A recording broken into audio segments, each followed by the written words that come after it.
오늘은 모아 더더의 함정에서 벗어나라. 모아의 함정에서 벗어나라 라는 제목으로 하나님 말씀 증거하도록 하겠습니다. 우리가 일상생활을 하면서 이렇게 다툼이 벌어지지 않습니까? 다툼의 강도가 점점 높게 진행되면 그걸 전쟁이다 이렇게 말을 합니다. 쉽지 않을 때. 그래서 입시라는 것, 입시도 뭐 입시 치른다 그러다가 이게 점점 강도가 높아지면 입시 전쟁, 또 취업도 쉽지 않으면 취업 전쟁, 또는 뭐 살 빼는 거 다이어트도 쉽지 않으면 살과의 전쟁, 뭐 이렇게 표현을 합니다. 그러니까 여기서 지금 말하는 게 전쟁인데 이거는 그 적당히 해결될 문제가 아니라는 것입니다. 그 전면적인 충돌이 이루어졌다. 그래서 하늘의 전쟁 이렇게 묘사하고 있습니다. 이 내용은 우리 이 땅에서 예수님이 십자가를 지실 때, 골고다에서 십자가 지실 때 뭐 별 사건 없었잖아요. 그냥 예수님은 십자가에 달리시고 사람들을 구경하고 뭐 그 기껏 이 땅에서 변화가 있다 그러면 뭐 휘장 정도 찢어지고 뭐 하늘이 어두워지고 뭐 그래서 지진이 좀 나고 그래서 뭐 백부장이 이는 하나님의 아들이었다 뭐 그러고 끝났죠. 뭐 이 땅에서의 그 보이는 현상이야 그거 정도 아니었겠습니까? 그런데 그 똑같은 내용이 천상에서 하늘에서는 어마어마한 모습으로 드러나더라는 것입니다. 마귀가 완전히 그걸로 박살이 났다는 거예요. 그죠? 그래서 이건 천상 버전입니다. 십자가의 천상 버전. 어떻게 될 것인가? 7절 8절 보십시오. 하늘에 전쟁이 있으니 미가엘과 그의 사자들이 용과 더불어 싸울세 용과 그의 사자들도 싸우나 이기지 못하여 다시 하늘에서 그들이 있을 곳을 얻지 못한지라. 십자가로 인해서 완전한 패배를 당하게 되었다. 그리고 마귀의 정체가 뭐냐면 마귀는 쫓겨난 존재라는 거예요. 9절을 보시면 큰 용이 내쫓기니 옛뱀고 마귀라고도 하고 사탄이라고도 하며 온 천하를 꿰는 자라. 그가 땅으로 내쫓기니 그의 사자들도 그와 함께 내쫓기니라. 쫓겼다 3번 나오고 그 이후에도 2번 더 나옵니다. 그러니까 마귀의 정체는 뭐예요? 쫓겨난 존재라는 것입니다. 겉으로 볼 땐 대단히 강해 보여도 쫓겨난 존재고 제한적인 존재다. 그러니까 패잔병이라는 것입니다. 너무 겁먹지 말라. 지금 마귀의 세력이 어마어마하게 강했던 도미시안 황제 때 핍박 상황에 놓여 있는 성도들에게 주는 말씀이에요. 이게 십자가의 사건이 천상에서 이런 일이 벌어졌다. 아무것도 아니다. 흔들리지 말라는 것입니다. 이걸 알고 마귀의 전략을 알아야 된다는 것입니다. 마귀가 그 남은 힘을 가지고 성도들을 넘어뜨리고 교회를 공격하는데 그 마귀의 특성을 알고 대비하면 별거 아니다. 그 얘기입니다. 첫째는 마귀의 속성은 뭐냐면 남은 힘을 가지고 항상 약한 자를 공격한다는 것입니다. 약한 자. 우리 성도들도 약할 때 공격한다는 거예요. 생명을 지닌 자 중에 가장 약한 존재가 언제입니까? 해산하는 여인 아니에요? 배가 이렇게 남산만큼 나왔습니다. 그리고 애를 낳기 직전의 여인. 무슨 힘이 있겠어요? 애 낳기도 힘든데. 그러니까 제일 약한 모습이 해산하는 여인입니다. 가장 절박할 때가 해산하는 여인이에요. 그래서 이사야서에도 보면은 히스기야가 그렇게 얘기하잖아요. 내가 죽을 위치에 놓였습니다. 그럴 때 뭐라고 표현해요? 내가 해산하려고 하나 해산할 힘이 없는 자가 또다. 제일 약한 자가 그 약한 일도 감당할 힘이 없다. 그걸 표현을 이렇게 해요. 해산하는 여인. 이게 그 이스라엘 전통에 나오는 거거든요. 제일 약한 존재가 해산하는 여인이다. 근데 반대로 대적은 어떻습니까? 큰 용, 붉은 용, 큰 용입니다. 그러니까 한쪽은 너무너무 약하고 한쪽은 너무너무 강하다는 것입니다. 그때 그 약한 거를 공격하는 게 마귀라는 거예요. 마귀의 특징은 뭔지 아십니까? 우리가 좀 강할 때는 회유하고 시험에 빠지게 만들어버립니다. 약할 때는 무자비하게 공격을 한다는 거예요. 그래서 마귀의 특성을 제일 많이 가진 민족이 아말렉이거든요. 아말렉이 성경에 크게 보면 3번 정도 나오는데 출애굽기 17장에 보니까 아말렉이 이스라엘 백성들의 후면을 공격을 했죠. 제일 뒤에 있는 약한 여자들과 아이들 공격했습니다. 그래서 하나님께서 아말렉은 다 멸해버리라. 이게 마귀의 특성을 가진 민족이라는 거예요. 그러다가 사울 왕이 죽이지 않았죠. 그래서 또 쫓겨나 버려요. 아말렉 때문에 하여튼 어려움 당하는 게 되게 많아요. 그러다가 그 다윗이 사무엘상 13장에 30장에 보니까 또 아말렉이 쳐들어와 가지고 그 자기들 다 약탈해 가 버리잖아요. 그죠? 그래서 또 어려움 당하고 또 한 번은 우리 지난번 특세 때 배웠죠. 에스더서에 나오는 하만. 그 사람이 아말렉 사람이거든요. 하여튼 아말렉은 항상 이스라엘이 약할 때 강력한 힘을 가지고 공격하는 사탄의 상징입니다. 사탄의 상징. 그래서 항상 이 약한 자를 공격한다는 거예요. 그래서 해산한 여인하고 또 거의 같은 이미지가 뭐냐면 유아 살해. 성경에 많이 나오죠. 그 모세도 태어나자마자 유아 살해 당했습니다. 죽임 당하고 예수님도 태어나자마자 그 헤롯 왕이 유아 살해, 2살 이하의 아이들은 다 죽여버리라. 무슨 얘기예요? 아기라는 건 가장 약한 존재거든요. 가장 약한 존재인데 그 안에 약속이 있고 생명이 있으면 마귀는 혈안이 돼가지고 공격을 한다는 것입니다. 교회도 마찬가지예요. 우리 교회가 이렇게 개척교회 생명을 품고 있다 그러면 무지하게 공격을 하죠. 왜 그래요? 싹을 없애버려야 될 거 아니에요. 뭐 그런 식이에요. 성도들 가운데도 마찬가지입니다. 이렇게 뭐 하나님이 말씀을 양육해야 될 거 아닙니까? 그러니까 어딜 공격해요? 가정을 공격해요. 자녀들을 제대로 양육하지 못하도록. 그래서 여러분들이 결혼하는 가정들 이제 아이를 낳죠. 아이를 낳고 난 다음에 평탄하니만 있을 거라고 생각하지 마십시오. 마귀의 시험이 어마어마해요. 왜냐하면 그 아이를 제대로 양육하지 못하도록 하는 시험이 있다고요. 여러분 아기 낳고 난 다음에 한번 지나놓고 보십시오. 경건한 가정을 얘기하는 겁니다. 말씀대로 살라 그러다 보면 꼭 아이에게 무슨 공격들이 있다는 게 느껴져요. 그래서 기도로 양육해야 된다는 것입니다. 이게 제대로 붙들지 않으면 넘어지게 된다는 거예요. 어제 살폈죠. 4절 보니까 하반절에 해산하는 여자 앞에서 그가 해산하면 그 아이를 삼키고자 하더니 마귀는 그 아기를 삼키려고 합니다. 교회를 삼키려고 하고 약한 자를 삼키려고 한다는 거예요. 이게 마귀의 실체라는 것입니다. 약할 때 공격하는, 약할 때. 그래서 우리 성도들도 지금 약한 사람들 있지 않습니까? 초신자들이라든지 낙심한 사람들이라든지 마귀가 그거 가만 안 둬요. 그래서 양육이 필요한 겁니다. 왜요? 강한 자가 보호해 주는 거죠. 목자가 양을 보호해 주는 거죠. 마귀 속성 아시겠죠? 좀 강해 보일 때는 유혹으로 넘어뜨리고요. 약할 때는 어마어마한 공격이 있다는 것입니다. 그것이 다만 생명이 있을 때. 그래서 거꾸로 뒤집어 얘기하면 되죠. 어떤 자에게 약할 때 너무너무 공격이 심해요. 그러면 이렇게 생각하면 됩니다. 저거 나중에 어마어마한 존재 되겠구만. 마귀를 알거든요. 아무나 공격 안 해요. 그 싹수가 없는 거는 공격도 안 해요. 그냥 놔두면 죽을 것들은. 그렇죠? 근데 진짜 믿음이 들어가고 진짜 생명이 있는 존재는 어마어마한 공격이 있다는 것입니다. 근데 그 공격을 이길 수 있는 길을 우리에게 보여주고 있죠. 11절입니다. 또 우리 형제들이 어린 양의 피와 자기들의 증언하는 말씀으로써 그를 이겼으니.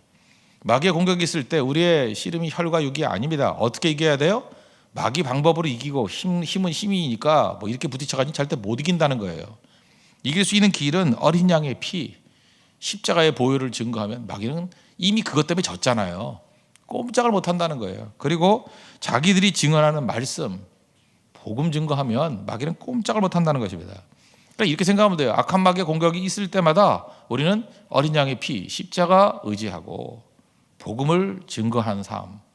그러면 조금 시간 지나면 마귀는 그렇게 지구력이 센 존재가 아니라는 것입니다. 그냥 나가 떨어져 버려요. 이미 패배한 존재이기 때문에. 이게 성도의 삶입니다. 그래서 여러분 생명 가지고 나아가면 마귀의 공격이 있습니다. 근데 그건 100% 승리할 수 있습니다. 어린 양의 피와 또 자기의 증거하는 말씀을 통해서 이길 수 있는 우리 하나님의 종 되기를 바랍니다. 그러므로 제일 어리석은 건 뭐냐면 마귀의 공격이 있을 때 약한 양들 있지 않습니까? 그때 꼭 보면 말씀을 떠나요. 그 패턴이죠. 이상해 멀쩡하게 있다가 예배드리기 싫어지고 꼭 떠나요. 공동체를 떠나고 그래서 완전히 죽는 거예요. 그때마다 우리 물끄러미 쳐다보면서 저렇게 죽는구나. 그래서는 안 되겠죠. 그래서 잃은 양을 찾아야 되고 예배를 회복시키고 말씀을 회복시키고 그래서 살리는 일에 힘써야 된다는 것입니다. 왜? 알잖아요. 아는 자들은 이 보호가 필요하다는 거예요. 여기 여자가 뭘 상징한다 그랬어요? 교회를 상징한다 그랬죠. 원래 여기서 나오는 아기는 예수님입니다. 근데 이걸 좀 확대 해석을 하면 교회가 연약한 양떼들을 보호하는 이 여자의 역할을 감당해야 된다는 거예요. 교회는 그래서 성도를 보호하는 어머니의 품입니다. 그죠? 잘 보호해 줄 줄 알아야 된다는 거예요. 그 역할을 감당할 수 있는 우리 믿음의 종 되기를 바랍니다.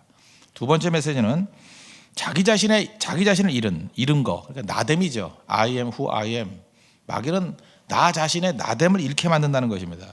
그래서 마귀의 특징은 뭐냐면 마귀의 본질은 비교예요. 마귀 자체가 비교예요. 마귀가 왜 마귀 됐어요? 하나님과 같이 되고 싶어서 비교하다가 안 되니까 마귀 된 거 아니에요. 그렇죠? 그러니까 마귀에게 사로잡힌 자들을 보면 자기를 못 살아요. I am을 못 살고 항상 남과 비교한다고요. 9절을 보십시오. 큰 용이 내쫓기니 옛 뺀 건 마귀라고도 하고 사탄이라고도 하며. 창세기에 보면은 마귀가 원래 뭐로 등장합니까? 뱀으로 등장해요. 그러니까 마귀는 뱀이에요. 그래서 뭐라 그래? 옛뱀 그러잖아요. 뱀이라고. 근데 얘가 시간이 지나면서 자기가 만든 그 진화론을 의지해가지고 점점 뱀이 뭐가 됐어요? 용이 돼버렸어요. 이게 무슨 얘기예요? 과장하고 있다는 거예요. 뭐가 용이에요? 용은. 그래서 우리 말도 있잖아. 용용 죽겠지. 그죠? 뭐가 지가 무슨 용이에요, 용은. 그죠? 뱀이라고 뱀인데 지가 용인 척하고 있다고. 용인 척. 용으로 드러난다는 것입니다. 그리고 또 그 인을 뗄 때 첫 번째 인이 뭐라 그랬어요? 신발 타고 나타나는 자인데 그게 적그리스도라 그랬죠. 이기고 또 이기려고 하더라. 이기는 척 또 이기고 또예요. 또 그게 모아. 그게 더. 그게 무슨 얘기냐면 생명의 본질이 없으면요 나 자신이 되지 못해요. 여러분이 하나님의 자녀라는 의식이 있고 하나님이 나를 독특하게 만드셨다. 나는 하나님 앞에 특별한 자녀다. 그럴 때는 뭐가 보이겠어요? 그냥 하나님은 내가 보이고 내가 나 되면 되는 거지. 근데 내가 나임이 흔들려 버리고 자신을 잃어버리면 나됨을 잃어버리면 마귀의 함정에 빠져버리는 거예요. 내가 누군지 모르는 거예요. 그러니까 다른 사람들이 나를 뭐라 그러지 거기에 의존해요. 다른 사람과 비교해가지고 나도 저 정도 돼야지 그걸 의존한다고. 그러니까 자기를 잃어버리는 거죠. 자기를 못 찾는 거예요. 그래서 끝까지 비교에 빠지게 된다는 것입니다. 이걸 갖다가 신학에서는 상대성의 함정 그래요. 상대성의 함정에 빠져버린다고. 자기를 못 찾는 거예요. 그래서 남과 비슷해지고 남의 관심, 남 잘 되는 거 못 보고 다 안티들의 특징 아니에요. 안티들이 자기 인생 사는 거 봤어요? 펌나 그 기생하는 인생들이죠. 누구 끼어가지고 누구 뭐 하나 우두커니 쳐다보고 잘 되면 배 아파하고 안 되면 고소하고 그러다 끝나버리는 거 아니에요. 그게 마귀거든요. 마귀. 그래서 마귀의 특징이 뭐예요? 참소하는 자, 비방하는 자 나오잖아요. 계속 마귀의 특징이라고요. 우리 안에도 은혜가 사라져버리면 마귀 특징이 다 드러나요. 자기를 못 살고 맨날 남의 관심 갖고 뭐 하나 그러고 우두커니 쳐다보고 그러다 보니까 상대성의 함정에 빠져 있으니까 상대성에서 나아지는 방법이 뭐죠? 상대적으로 더 나아지는 거죠. 그래서 나오는 게 뭐예요? 더. 그래서 자기를 잃어버린 사람들은 항상 비교하면서 더. 그러니까 뭐 할 게 없잖아요. 그러니까 돈도 더 갖기를 원하고 명예도 더 갖기를 원하고 뭐 권력도 더 갖기를 원하고 더. 이게 중독이거든요. 상대적인 거니까 더 가져봐야 얼마큼 더 갖겠어요. 미국의 어떤 재벌한테 그랬대죠. 돈 얼마큼 더 받고 싶냐, 더 벌고 싶냐 그랬더니 조금만 더. 참 정확히 묘사한 거예요. 조금만 더. 어느 정도 있다 할지라도 절대 만족 못합니다. 더 가져야 되는 거거든요. 더 하다가 나중에 가는 데가 어딘지 아십니까? 인간이에요. 인간. 그래서 마지막에 즐기는 거는 인간을 죽이고 살리는 것. 마지막에 가서 즐기는 것은 인간을 파고 사는 것. 인신매매예요. 인신매매. 제가 들어봤어요. 정치하는 사람들한테 물어봤어요. 정치가 뭐가 그렇게 재밌습니까? 그랬더니 돈 때문에 그렇습니까? 그랬더니 돈 아니래요.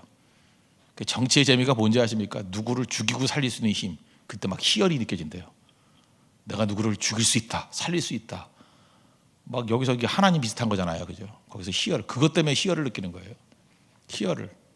그러니까 마지막에서 인신이라고. 인신. 요즘에 드라마 얼마 전에 끝났던 뭐 그 케이블 TV에 했던 뭐 하녀들 우리 그런 거 되게 재밌어요. 왜 재밌어 하냐면은 케이블 TV에도 불구하고 굉장히 그 시청률이 높더라고요. 그 내용을 보니까 그것도 마찬가지예요. 인신매매. 양반이었던 뭐 사람이 뭐 그 하녀가 돼버리고, 그래서 이렇게 노비가 돼버리고, 거기서 또 헤쳐 나오고 그런 거 희열을 느끼는 거라고 인간이. 마지막에서는 인신매매. 더더 하다가 나중에는 제사가 어디까지 가는지 아십니까? 나중에는 자기 자녀를 바치는 거예요. 그게 몰록 제사라 그러는데. 성경에서 제일 미워하는 겁니다. 그러니까 절대 하나님을 믿지 않으면 나중에 어디까지 가버리냐면 반드시입니다. 나중에는 팔다 안 되면 몸 파는 데까지 가요. 몸 사고 파는 데까지. 인신이에요. 인신. 나중에는 제사를 드리다 안 되면 자녀들 드리는 것. 나중에 자기 몸을 치는 것. 거기까지 간다고요. 신명기 12장 31절 보니까 내 하나님 여호와께는 내가 그와 같이 행하지 못할 것이라. 그들은 여호와께서 꺼리시며 가증히 여기시는 일을 그들의 신들에게 행하여, 그러면서 예를 들기를 심지어 자기들의 자녀를 불살라 그들의 신들에게 드렸느니라. 이게 몰록 제사거든요. 이런 게 가나안에 있었다고요. 이건 뭐예요? 상대성의 함정에 빠지면 마지막에 여기까지 간다는 것입니다. 몸의 몸. 로마가 왜 망했습니까? 로마가 왜 망했어요?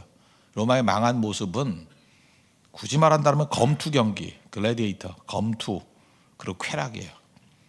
다 인신하고 연관되어 있지 않습니까? 그죠? 사람을 죽이고 살리는 거, 거기서 희열을 느끼고, 그 다음 가가지고는 뭐예요? 뭐 사람은 쾌락이죠. 그것도 인신이죠. 인신. 거기까지 간다는 것입니다. 로마 망하는 거하고 우리가 지금 똑같죠. 우리 인터넷으로 다 하잖아요. 폭력물, 포르노 똑같아요. 그죠? 폭력은 글래디에이터, 그다음에 뭐 거기서 쾌락은 포르노 똑같죠. 인간이 그렇다는 거예요. 로마의 풍토에 살았던 성자 어거스틴이 그 고백록에 그런 얘기를 해요. 인간이 얼마나 의존적인 존재냐면, 의존적이다, 이걸 좀 다른 말로 중독이에요. 중독적 존재예요. 자기가 예수님 믿고 다 변화가 됐음에도 불구하고 자기도 모르게 자기 발은 컬러세움을 향하고 있더래요. 컬러세움에서 뭐 하고 있어요? 거기서 글래디에이터, 검투 경기하고 있다는 거예요. 피를 보기 원하는 그런 모습이 자기 가운데도 있다라는 것입니다. 우리 인간이 그래요. 그래서 우리는 남 싸우는 거 너무 좋아해요. 막 피 튀기는 거 너무 좋아하고, 그거 구경하는 거 너무 즐거워하고, 우리 다 그러고 있다는 것입니다. 이게 왜 그래요? 이게 상대성의 함정이에요. 그 다 굶주려 있다는 거예요. 내가 나 자신이 되지 못하는 거예요. 그러니까 남들 비교하는 거죠. 비교의 마지막은 폭력입니다. 비교의 마지막은 쾌락으로 다 끝나버린다는 거예요.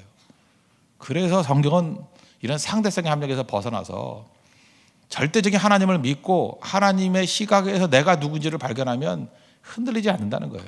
다 목마르기 때문에 나타나는 현상이다, 그렇게 말할 수 있다는 것입니다. 그래서 나중에 뒤에 가면 나오지만 그 요한계시록 18장에 보면요, 거기에 마지막 때 막 상품 팔아먹고 하는 게 쭉 나와요.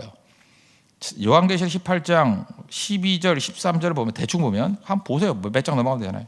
18장 12절 13절 보면은 파는 얘기들 쭉 나오는데, 18장 12절, 그 상품은 금과 은과 보석과 진주와 세마포와 자주옥감과 뭐 그런 거고, 19절 13절 뭐 그다음에 계피와 그다음에 향료와 향과 향료와 유향과 포도주와 감람주와 고운 밀가루와 미리요 소와 양과 말과 수레와, 여기까지야 뭐 일반 물품들이죠. 나중에 두 가지 목록이 우리를 정신 번쩍 차리게 만들어요. 종들과 사람 팔고, 심지어 사람의 영혼들이라. 영혼을 사고 파는 일이 벌어진다는 거예요. 마귀가 이렇게 우리를 만들 버립니다. 상대성의 함정에 빠져버리면 결국은 사람의 사람 파고 사는 일이 벌어진다니까요. 그런 함정에 빠지게 된다는 것입니다. 개념상으로 중독에 빠져버려요. 저는 이런 일들이 요즘에 인터넷을 통해서 이루어진다고 생각을 합니다. 어떤 신혼부부가 신문에 났었죠. 신생아를 3개월 동안 굶겨 죽였어요. 아니 뭐 이런 애들이 다 있어요? 그 신생아를 낳고 아기를 3개월 동안 뭐 젖도 안 주고 우유도 안 주고 굶겨 죽였어요. 그 남편과 아내가 다 인터넷 게임에 빠졌기 때문에. 근데 그 인터넷 게임이 뭔지 알아요? 아이를 키우는 게임이에요. 아이를 키워서 전사가 되는 게임. 그러니까 무슨 얘기입니까? 가상 공간에 아이를 키우다가 실제 아이를 죽인 거예요. 지금도 정신 나간 목사들은요, 가상 공간의 성도를 키우느라고 실제적인 자기 교인들은 교인이 없어요. 다 죽여놨어. 이거하고 다를 게 뭐가 있어요? 가상 공간에서 집 가꾸느라고 집에 가면 돼지 우리 되는 아줌마들 되게 많아. 그죠? 가상 공간에 양육하느라고 진짜 자기에게 붙여진 양떼들은 다 죽이는 사람 너무 많다고. 이거하고 똑같은 얘기 아니에요. 이 안에 마귀적인 유혹이 있다고, 마귀적인 함정이 있다는 것입니다. 만나야 됩니다. 그래서 어린 양의 피와 그 예수 그리스도를 증거하는 말씀을 통해서 영혼들 살리는 일이 있어야 된다는 것입니다. 그러지 않으면 우리가 이 마지막 때 넘어지게 된다는 거예요. 그리고 잠깐만 이렇게 중독에 빠지면 특징이 뭐냐? 폭력적이 된다니까. 상대적인 거니까. 이건 근본이 마귀적인 개념이기 때문에 세상은. 그래서 아이들이 있잖아요. 여기도 지금 뭐 신혼부부는 많이 오는 것 같은데, 새벽이라서 아이들 이렇게, 어저께도 뉴스 보니까 그런 나오더라고요. 애들이 막 이렇게 땡깡 부리면 아이패드 같은 거 준대요. 그럼 애들이 집중하면서 본대. 근데 그거 계속 하다 보면 애들이 폭력적이 된대요. 그래서 우리 주일에도 우리 교인들은 이제 하루 종일 교회에 있는 사람들이 많이 있지 않습니까? 그래서 주일에 제가 볼 때 프로그램을 만들어야 돼요. 아이들의 손에서 그 핸드폰하고 아이패드 뺏어야 돼요, 그거. 근데 애들이 할 일이 없는 거 아니에요. 부모님들은 뭐 섬기고 봉사하고 예배드리고 하느라고 애들은 밖에 가서, 저 아들랑 가보세요. 구석에 애들이 쭉 벽에 붙어가지고 혼자서 이거 하고 있어요. 가슴 아파야 된다고. 그래서 우리 성도들이 한 시간을 내가지고 뭐 음악을 가르쳐 주든지, 아니면 뭐 다른 뭐 좋은 우리 역사를 가르쳐 주든지, 성경을 가르쳐 주든지, 아니면 무용을 가르쳐 주든지, 아니면 데리고 나가서 운동을 하든지, 아니면 애들이 뭐 골목대장 같이 여기 돌아다니면 전도를 하든지, 하여튼 아이들을 절대로 그 게임에 빠지지 않고 그 현장에 나가서 뭔가 이렇게 발전적으로 양육할 수 있는 일들을 짜야 될 것 같아요. 그게 우리 교회가 굉장히 중요한 일이에요. 그 일 하다 보면 그게 전도도 되고 그게 양육이 될 수 있다고 저는 생각합니다. 아이들을 그 중독에서 뽑아내야 되는 그런 사명이 있다는 것입니다. 요즘에 놀이터를 가보셨습니까? 저도 이제 아파트에 사니까 아파트 놀이터에 있어요. 놀이터에 가면 애들이 없어요. 애들이 없어요. 제가 애인가 봐요. 저밖에 없어요. 언제나 가면 혼자밖에 없어. 아무도 없어. 그리고 한 번은 그런 얘기를 들어봤어요. 그 아이가 그 미국에서 살다가 온 아이거든요. 아이인데 그 놀이터에서 노니까 경비 아저씨가 야 들어가서 놀아 시끄러워 그런대요. 놀이터에서 놀지 말래요. 말이 돼요? 놀이터에서 놀지 말래 시끄럽다고. 그래서 지금 가보면요 그 무슨 놀이터가 완전 유령 타운이 돼버렸어요. 고스트 타운이 돼버렸어. 유령 타운이 아무도 없어요 사람들이. 아이들 다시 뛰어놀게 만들어야 돼. 그거 게임해가지고 안 돼요. 남자들은요 태어났을 때 저도 마찬가지지만 이렇게 뭐 야생으로 나가고 뭐 이런 걸 해야 남자가 되는 거예요. 뭐 자전거 타든 등산을 하든. 요즘에 왜 자꾸 여성화 시대가 되는지 알아요? 그 실내에서는 여자가 강해요. 하나님 그렇게 만들었어. 실내에서 일하면 여자들한테 절대 못 이겨 남자들이. 밖에 나가면 여자들은 아무것도 아니에요. 남자 옆에도 못 와. 산에 가봐요. 그래서 산에 간다 해서 산에라 그러잖아. 산에 가봐라. 그죠? 꼼짝도 못해 꼼짝도. 예. 그러니까 이게 균형이 맞아야 되는데 균형이 전부 다 실내에 들어와가지고 이거 뭐 남성성도 다 잃어버리고 결국은 다 이 폭력적이 돼버리고 그렇게 돼버렸다는 것입니다. 이 마귀 함정이라는 거예요. 우리가 다시 정상으로 돌아와야 돼요. 정상으로. 하나님 앞에 나아가서 하나님이 절대적인 중심이 되는 그런 인생을 살 때 승리할 수 있다는 것입니다. 그래서 오늘 12장 이 뒷부분에 나오는 이야기들, 이 이야기를 통해서 마귀는 일단 패배한 패잔병이에요. 너무 겁먹지 말고 약한 자들을 공격할 때 미리 알고 있으라는 거예요. 그때 어린 양의 피와 말씀으로 대항하면 이길 수 있다. 그리고 마귀는 우리로 하여금 나됨을 잃게 만드는 거예요. 그래서 마귀의 전략은 무조건 비교입니다. 비교. 비교의 정답은 뭐예요? 비교의 선지자가 나타나면 우리는 전부 다 모아의 유혹에 빠져버려요. 더. 돈도 더 벌고 더 놀고 더 자극적. 마지막 어디까지 가요? 인신매매까지 가요. 반드시 인신매매까지 간다고요. 그래서 망하는 겁니다. 여기서 벗어나야 된다는 것입니다. 자기 자신이 하나님 앞에서 얼마나 귀중한 존재를 깨닫고 내가 나, I am who I am을 발견하게 되는 것. 눈이 강조하지만 그게 복음입니다. 예수님 만나면요, 복음을 만나면요, 내게 주신 은혜를 깨닫고 나의 나 된 것은 하나님의 은혜로 된 것이니 이 고백이 나와요. I am who I am. 그런 회복의 능력이 있는 믿음의 종 되기를 축원합니다. 모두 자리에서 일어나겠습니다. 391장 찬송하겠습니다. 오 놀라운 구세주 예수의 주.